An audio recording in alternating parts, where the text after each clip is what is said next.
Support LaneSide. Get something cool.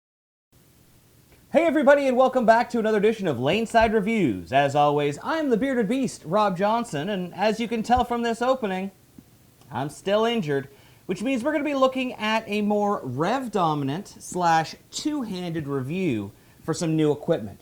But don't worry, Scoops and Old Guy Wayne will be back soon doing one-handed reviews going forward.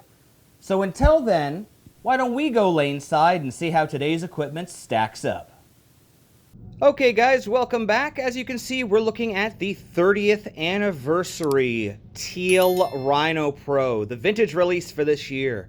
Very, very excited to throw this. I did not get to throw the Teal when it first came out. I didn't get to throw it until a couple of years ago when we found ourselves an OG and drilled it up. So I am really looking forward to throwing this ball. Now, my thought is, because of the core dynamics, see, I don't know how strong this cover is yet. So because of the core dynamics, I was thinking of going 5 by 2.5 PAL. This is very similar to our 4x2 layout. You can see it is 45 by 5 by 45 dual angle.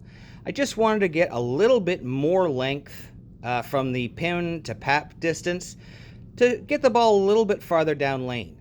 Now, if we look at the core dynamics alone, this ball should be something that we can play and it gets really far down lane before it hooks. But I don't know. I mean, they put that activator, what is it, activator plus 3.0 cover stock. And I can't remember what the other ball it was on, the activator. I think it was the 2.0 plus, but I remember that ball being really strong. So this is going to be interesting.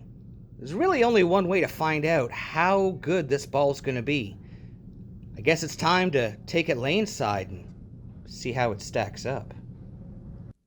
Okay, guys, we are now down on the lanes here in Barrie, and yeah, I've been waiting like 30 years to do this, and yeah, look at the look on my face. So we're talking about the Teal RhinoPro, the brand new vintage release, and this is probably the ball that everyone has been asking for since probably the first vintage release.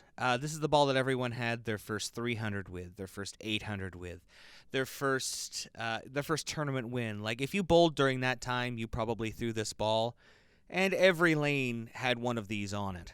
This was the ball.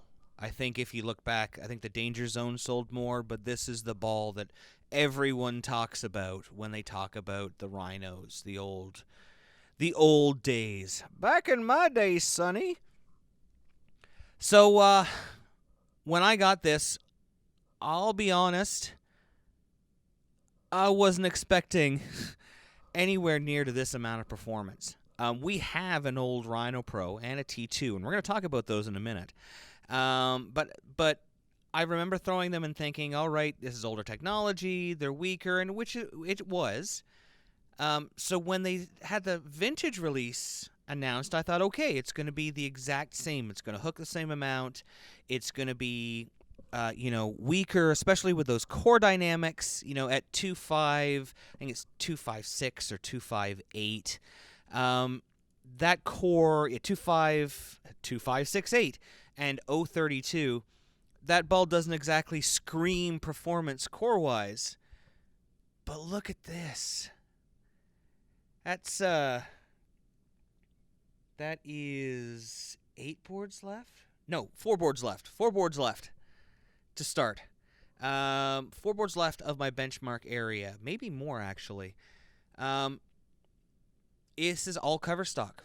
If you've listened to me talk before, if you're a student of the game, you know that cover stock is anywhere from 50 to 70% of total ball motion. And when you get into, especially these cores that have weaker core dynamics, 2.568, that's pretty high RG. Oh, yeah, trying to get around it there to create a little bit more performance. You don't think that it's still going to perform, but all it's doing is making a very much tighter flare line. This ball still flared for me about 3 or 4 inches. The flare lines were maybe a 1/4 inch apart. Not even, maybe 3/16. This ball, it was harder to get it to flare wider, but it still performed. Now, this Activator Plus 3.0 cover stock, I think the last time we saw the Activator Plus was the Hero line. They have beefed it up. You can see forward rolling it. It's not coming back from there, Rob. They've really beefed up the cover to give more dynamics to this ball, to really allow it to see the lane through the friction, which the old school one wouldn't be able to do on new oil. So we talked a little bit about... we've thrown this ball before. We threw the original. Well, we actually have a T2 and an OG. And we wouldn't be doing our job if we didn't compare them, because there's been a lot of talk out there about how this core isn't, and you can see here I've got my Rattler. This core isn't the original, quote-unquote, original OG core. And you can see my Rattler solid here. It's a ball I can strap on. I know it's not going to overhook on me. Now, yes, this doesn't have the exact same original core, but the dynamics, the numbers are the same. And as we said, it's the cover stock that makes the most difference in what we see. But we want to put our money where our mouth is. We're not just going to sit here and say, you know, hey, core dynamics make a difference. But cover makes a bigger difference, because you can see it right here with our Rattler. Look at this. Rattler has much more dynamics. Well, that's actually pretty similar dynamics, but a strong cover stock. This Rhino cover stock is just stronger. It forces farther left. Now here we have the T2. Same core, much different cover stocks. Very much different cover stocks. Watch the motion down lane.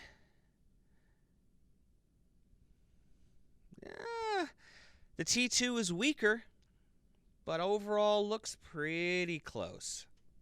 But we wouldn't be doing our job if we didn't have the OG, right? So here we go. I drilled up an OG just for this occasion. A two-handed OG. Watch the ball motion. Yeah, that's really close. That's extremely close. They did their work on this. I know a lot of people are going to say, well, this core is different. This is the T2 core. But, I mean, look at it. Let's put them all through. Let's put apples to apples.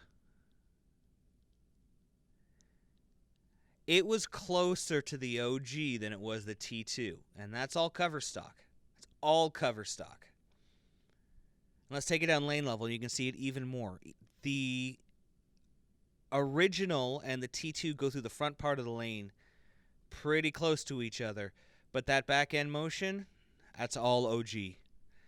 So if you loved your OG RhinoPro, if you want that performance again, if you want it, pick it up when it comes out. 30th anniversary. They're not going to keep it around forever, so buy it. Get it. Throw another 300. Thanks for watching. Don't forget to like and subscribe and turn on notifications so you never miss a show. So until next time, guys, we'll see you laneside.